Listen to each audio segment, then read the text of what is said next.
October 6th, 2018. UFC hosted the biggest fight of MMA history. Khabib Nurmagomedov vs Conor McGregor. The respectable, obedient, devoted and down-to-earth Khabib versus the flashy, flamboyant, extravagant and arrogant Conor.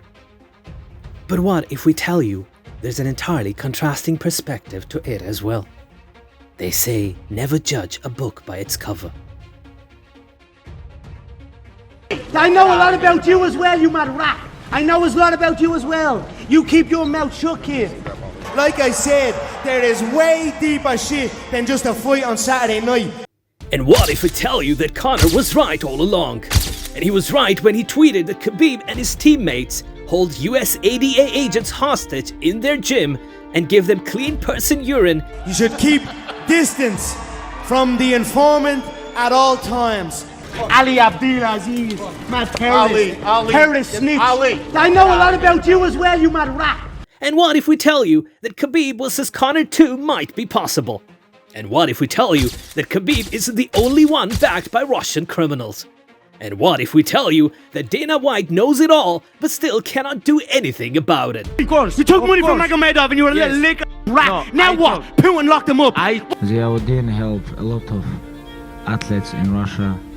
I guarantee you, this man will not say this in front of my eyes. Oh, say something to Putin about locking Magomedov up. Say something. Ask him to release him. We all will welcome him back into the fight game, where he's ran from. I talk about like my big brother Ziyavudin Magomedov. You know, he helped a lot of us. My heart is black towards this man, towards his team, towards his people.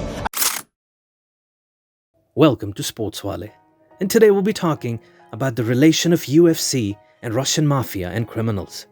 But before we get down to business, kindly hit that subscribe button. It's just a click for you, but it's oxygen for us. Khabib had a pretty decent start at UFC.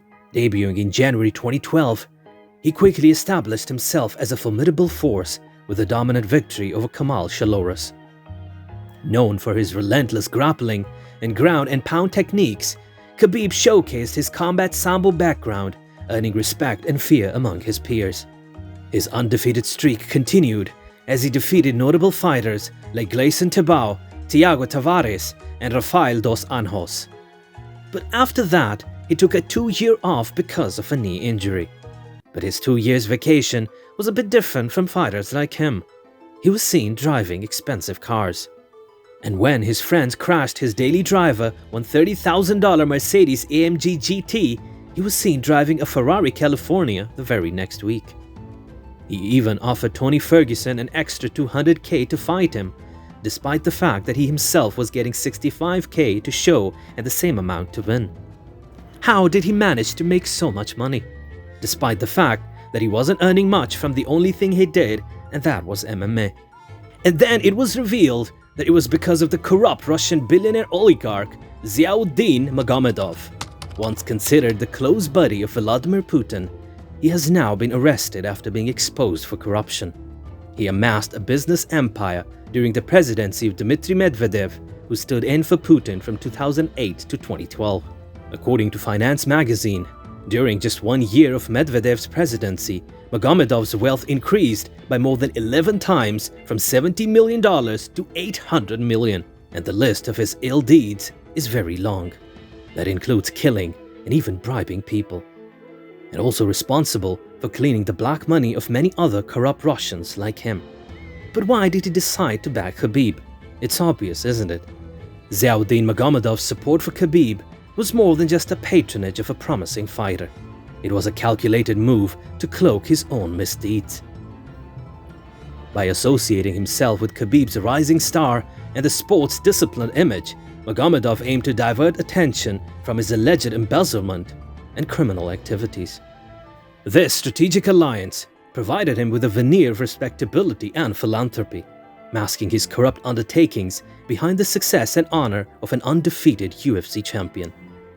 In essence, Khabib's triumphs served as a smokescreen for Magomedov's sinister dealings.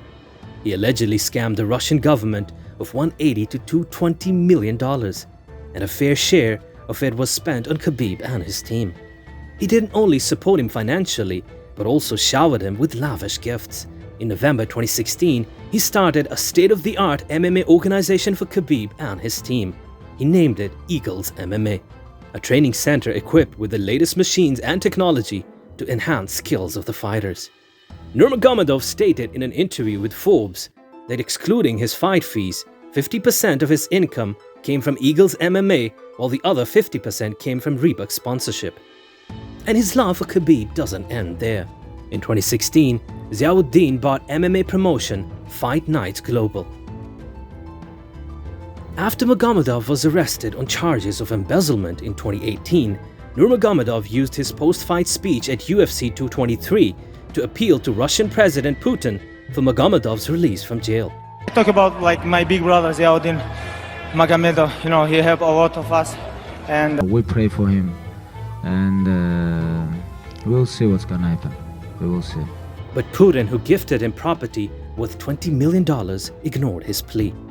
But they say all good things must come to an end.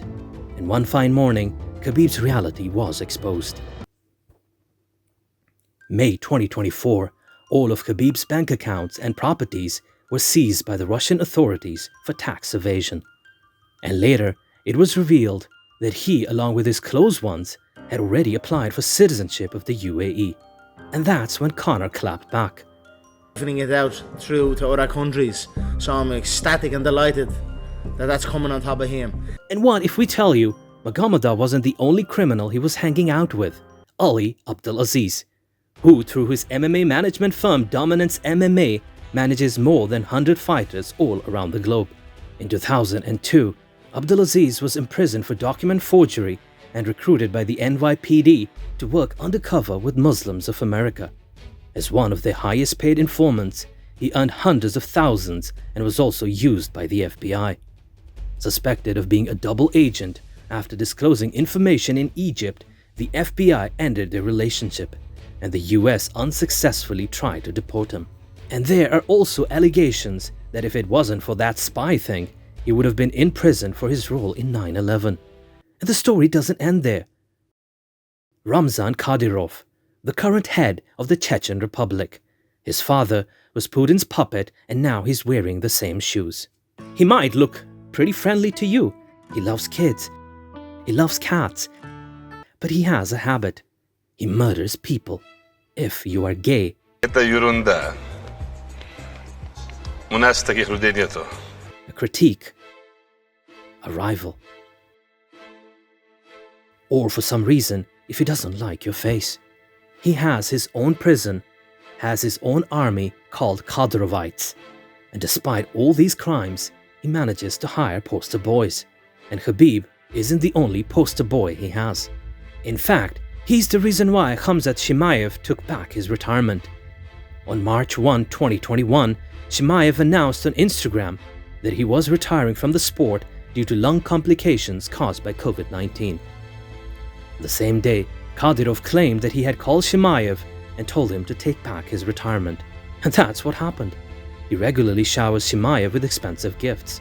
On one side, you see this positive side of Chimaev, and on the real side, he was present when Kadyrov threatened to kill a 15-year-old boy who criticized his regime on his Instagram Live.